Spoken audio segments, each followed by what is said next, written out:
Channel guys. आज एक बार फिर से हमारा टॉपिक है सीएफपी सर्टिफिकेशन। सीएफपी सर्टिफिकेशन इस टॉपिक पे ऑलरेडी एक वीडियो मैं बना चुकी हूँ जिसमें मैंने डिस्कस किया था ये सर्टिफिकेशन कोर्स क्या है, इसकी क्रेडिबिलिटी क्या है, रजिस्ट्रेशन फीस क्या है, एटसेट्रा एटसेट्रा। ये वीडियो फिर से बनाने का पर्पज ये है कि अभी रिसेंटली सीएफपी सर्टिफिकेशन में कुछ स्ट्रक्चरल चेंजेस हुए हैं, तो इसीलिए इस वीडियो में हम देखेंगे कि ओल्ड कोर्स और न्यू कोर्स में क्या चेंजेस हुए हैं और क्या सिमिलैरिटीज हैं। तो ये वीडियो में बेसिकली आपको न्यू कोर्स के बारे में ज्यादा से ज्यादा डिटेल मिल जाएगा। जितना ज्यादा पॉसिबल हो उतना ज्यादा मैं डिटेल्स दे दूंगी इसमें, और क्या चेंज नहीं हुआ है वो भी समझ में आ जाएगा। तो वीडियो को आगे बढ़ाने से पहले फिर से एक बार मैं आपको बता दूं सीएफपी सर्टिफिकेशन क्या है। सीएफपी सर्टिफिकेशन है सर्टिफाइड फाइनेंशियल प्लानर सर्टिफिकेशन, जो कि दिया जाता है एफबीएसबी के द्वारा। एफबीएसबी है financial planner standards board of India. ये कोर्स बहुत ही ज्यादा क्रेडिबल है। क्यों? क्योंकि 26 कंट्रीज में ये एक्सेप्टेबल है, क्योंकि ये जो एफबीएसबी इंडिया है ये अफिलिएटेड है एफबीएसबी लिमिटेड डेनवर यूएसए। तो इसका हेड प्रिंसिपल बॉडी है यूएसए में, तो इसीलिए वहां से काफी सारे कंट्रीज में ये एप्लीकेबल है। और एफबीएसबी के 44 से ज्यादा चार्टर मेंबर्स हैं, जो कि ऐसे कैंडिडेट्स जिन्होंने सीएफपी सर्टिफिकेशन किया है उनको पहला प्रेफरेंस देते हैं। जॉब देते समय वो उनको पहला प्रेफरेंस देते हैं। ऐसे कौन से चार्टर मेंबर्स हैं? तो कई सारे बैंक्स हैं, म्यूचुअल फंड्स हैं, इंश्योरेंस कंपनीज हैं, बैंक्स जैसे कि एक्सिस बैंक, आईसीआईसीआई बैंक। पिछले वीडियो में मैंने सारी वो लिस्ट आपको दी है कि कौन से ऐसे चार्टर मेंबर्स हैं जो पहला प्रेफरेंस देते हैं, जिनका सीएफपी सर्टिफिकेशन हुआ है। तो आप एक बार वो पहला वीडियो देख लीजिए, आपको समझ में आ जाएगा कि क्रेडिबिलिटी कितनी ज्यादा है। इस वीडियो में हम फोकस करेंगे स्ट्रक्चरल चेंजेस पे, नए कोर्स में रजिस्ट्रेशन कैसे करना है, एग्जाम्स कैसे होंगी, मॉड्यूल्स कितने हैं, उस पे हम फोकस करेंगे। So let's start. तो पहला हमारा पॉइंट है how to enroll for CFP certification. Old structure में 2 मोड्स होते थे एनरोलमेंट के। मोड 1 होता था रेगुलर पाथवे, जो कि अवेलेबल होता था 12th पास्ड स्टूडेंट्स के लिए, ग्रेजुएट्स के लिए या फिर अंडर ग्रेजुएट्स के लिए ऑफ एनी स्ट्रीम। और चैलेंज स्टेटस पाथवे ये अवेलेबल होता था CA, CS, CWA, CFA, LLB, CA inter cleared. ऐसे कुछ स्पेसिफाइड डिग्रीज, ऐसे कुछ स्पेसिफाइड क्वालिफिकेशंस थे। ये जो क्वालिफिकेशंस जिनके पास है उनके लिए एप्लीकेबल होता था चैलेंज स्टेटस पाथवे ये मोड, और बाकियों के लिए एप्लीकेबल होता था रेगुलर पाथवे ये मोड। लेकिन अब न्यू स्ट्रक्चर में सबके लिए कॉमन मोड है regular pathway. Challenge status pathway इसको एलिमिनेट कर दिया गया है कंप्लीटली, यानी अब चैलेंज स्टेटस पाथवे ये मोड अवेलेबल ही नहीं है, एक कॉमन मोड है सबके लिए। नेक्स्ट पॉइंट है हमारा number of exams. Old structure में टोटल 5 एग्जाम्स होते थे। रेगुलर पाथवे वालों को पूरे 5 एग्जाम्स देने पड़ते थे, और चैलेंज स्टेटस पाथवे वालों को सिर्फ एक ही एग्जाम देना पड़ता था, लास्ट वाला फाइनल एग्जाम। अब न्यू स्ट्रक्चर में 4 एग्जाम्स है। पहले 3 एग्जाम्स को बोलते हैं ट्रैक्स, और लास्ट फाइनल एग्जाम को बोलते हैं कैपस्टोन। ट्रैक 1 में आपको स्टडी करने पड़ेंगे ये 3 मॉड्यूल्स। ये 3 मॉड्यूल स्टडी करके अगर आपने ट्रैक 1 क्लियर कर लिया तो आपको मिलेगा इन्वेस्टमेंट स्पेशलिस्ट सर्टिफिकेशन। ट्रैक 2 में ये 2 मॉड्यूल्स आपको स्टडी करने पड़ेंगे। अगर ये 2 मॉड्यूल स्टडी करके आपने ट्रैक 2 का एग्जामिनेशन क्लियर कर लिया तो आपको मिलेगा retirement and risk specialist certification. Track 3 में ये 2 मॉड्यूल स्टडी करने पड़ेंगे। अगर ये 2 मॉड्यूल स्टडी करके ट्रैक 3 क्लियर कर लिया तो आपको मिलेगा tax and legal planning specialist certification. और कैपस्टोन में ये 2 मॉड्यूल्स आपको स्टडी करने पड़ेंगे। अगर ये 2 मॉड्यूल्स स्टडी करके कैपस्टोन क्लियर कर लिया तो आपको मिल जाएगा सीएफपी सर्टिफिकेशन। यानी इंटरेस्टिंग बात अब ये है कि आप कोई भी एक ट्रैक अपने हिसाब से, अपने इंटरेस्ट के हिसाब से चूज करके सिर्फ वो सर्टिफिकेशन के लिए अप्लाई कर सकते हो। लेकिन अगर आपको सीएफपी सर्टिफिकेशन चाहिए तो आपको तीनों ट्रैक्स क्लियर करने पड़ेंगे और कैपस्टोन भी क्लियर करना पड़ेगा। नेक्स्ट पॉइंट है हमारा एथिक्स मॉड्यूल का। ओल्ड कोर्स में एथिक्स मॉड्यूल ये सेपरेटली नहीं देना पड़ता था। पांचों एग्जाम्स में ये मॉड्यूल को थोड़ा थोड़ा करके इनकॉर्पोरेट किया था, तो ऑटोमेटिकली पांचों एग्जाम्स में कहीं ना कहीं इसका थोड़ा थोड़ा टॉपिक आ जाता था। बट अब एथिक्स मॉड्यूल को कंपलसरी किया है, सेपरेटली कंपलसरीली करना पड़ेगा। कैसे करना है वो, उसका वीडियो लेक्चर्स है वो अटेंड करने हैं। 5 आवर्स के कुछ वीडियो लेक्चर्स हैं, वो आप 1 सिटिंग में कर सकते हो या फिर पार्ट्स में कर सकते हो। उन वीडियो लेक्चर्स के बाद कुछ क्विज होंगे, कुछ एग्जाम होगी ऑनलाइन, वो देनी पड़ेगी और फिर आपका एथिक्स मॉड्यूल कंप्लीट हो जाएगा। तो अगर आपने तीनों ट्रैक्स क्लियर कर लिए हैं, कैपस्टोन भी क्लियर कर लिया है, लेकिन आपको सर्टिफिकेशन तब तक नहीं मिलेगा जब तक आपने एथिक्स मॉड्यूल का ऑनलाइन लर्निंग कंप्लीट नहीं किया है। तो अब एथिक्स मॉड्यूल लर्निंग कंपलसरी है। अब बात करते हैं रजिस्ट्रेशन डेट की। ओल्ड कोर्स में अगर आप रजिस्टर करना चाहते हो तो उसकी लास्ट डेट है 31 मई 2020। 31 मई 2020 तक आप ओल्ड कोर्स में रेगुलर पाथवे या फिर अगर आपके पास रिक्वायर्ड क्वालिफिकेशंस है तो टैलेंट स्टेटस पाथवे के अंडर खुद को रजिस्टर कर सकते हो।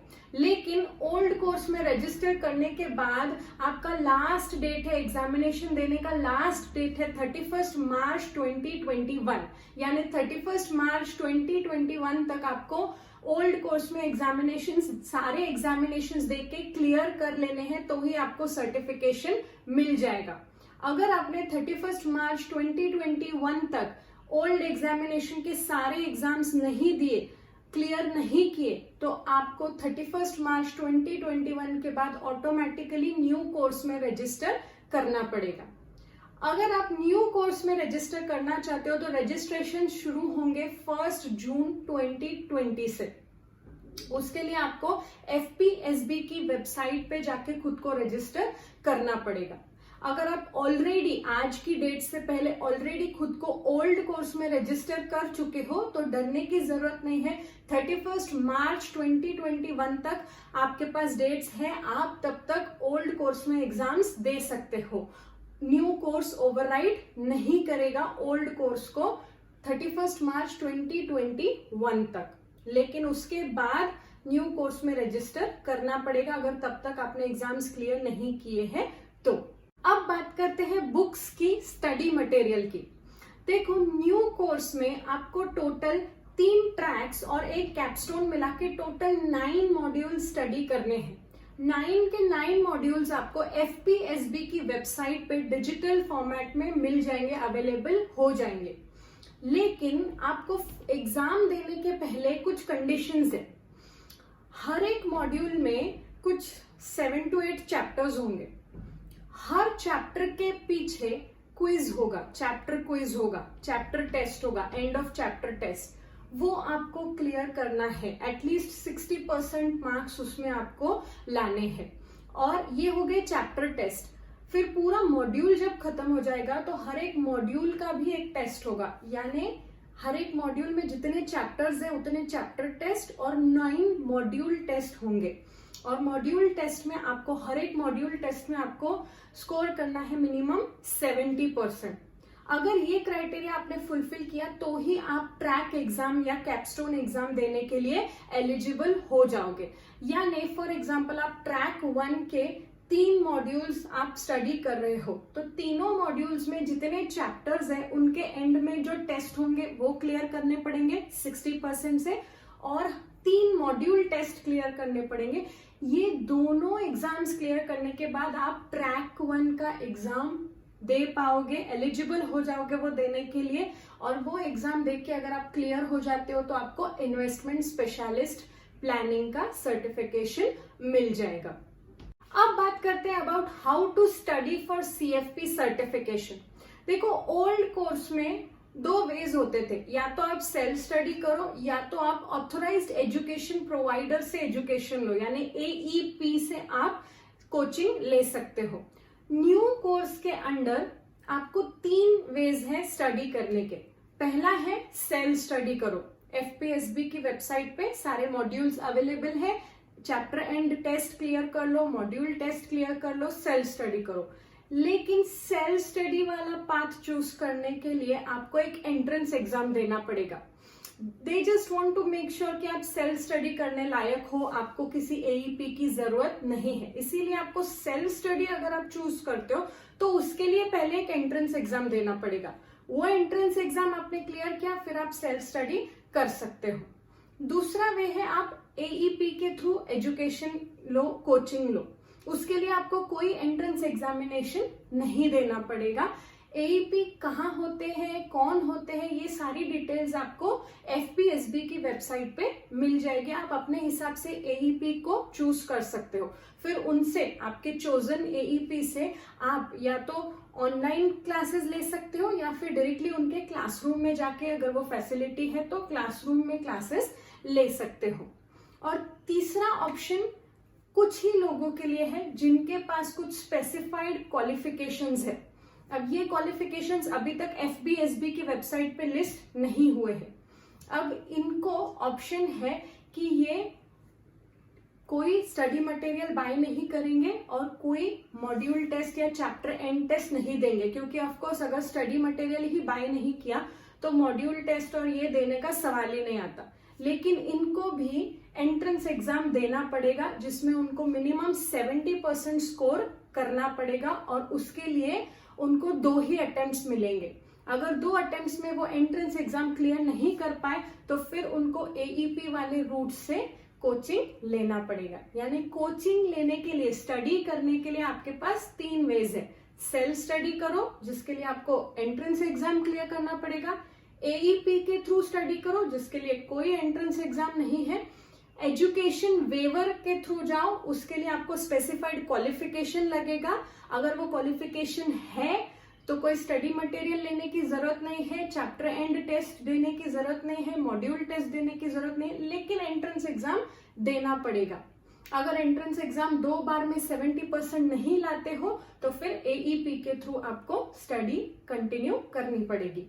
अब बात करते हैं pattern of examination paper. Old course में पहले 4 पेपर्स के 2 आवर्स का पेपर होता था और 75 MCQs आते थे, मल्टीपल चॉइस क्वेश्चंस आते थे। क्वेश्चन और उसके नीचे 4 ऑप्शंस जिसमें से एक सही ऑप्शन आपको सिलेक्ट करना है। तो न्यू कोर्स में भी ट्रैक्स के लिए, तीनों जो ट्रैक्स है, ट्रैक 1, ट्रैक 2, ट्रैक 3, तीनों ट्रैक्स के लिए सेम है। 2 आवर्स का टाइम है, 75 MCQs होंगे। 5th एग्जाम के लिए ओल्ड कोर्स में 4 आवर्स का टाइम होता था और 2 लार्ज केस स्टडीज होते थे। यहाँ पे न्यू कोर्स में कैपस्टोन के लिए भी 4 आवर्स का टाइम होगा, लेकिन केस स्टडीज होंगे 7, 5 mini case studies and 2 large case studies. Work experience, देखो ओल्ड कोर्स के अंडर रेगुलर पाथवे से अगर आप जाओगे तो कोई वर्क एक्सपीरियंस का कंपल्शन नहीं है, लेकिन चैलेंज स्टेटस पाथवे से अगर जाओगे तो वर्क एक्सपीरियंस कंपल्सरी है 3 इयर्स का। अगर आपके पास फाइनेंशियल प्लानिंग का कोई वर्क एक्सपीरियंस है तो 5 इयर्स का, अगर आपके पास नॉन फाइनेंशियल सर्विसेज का वर्क एक्सपीरियंस है तो। लेकिन न्यू कोर्स में वर्क एक्सपीरियंस मिनिमम 3 इयर्स का कंपल्सरी है।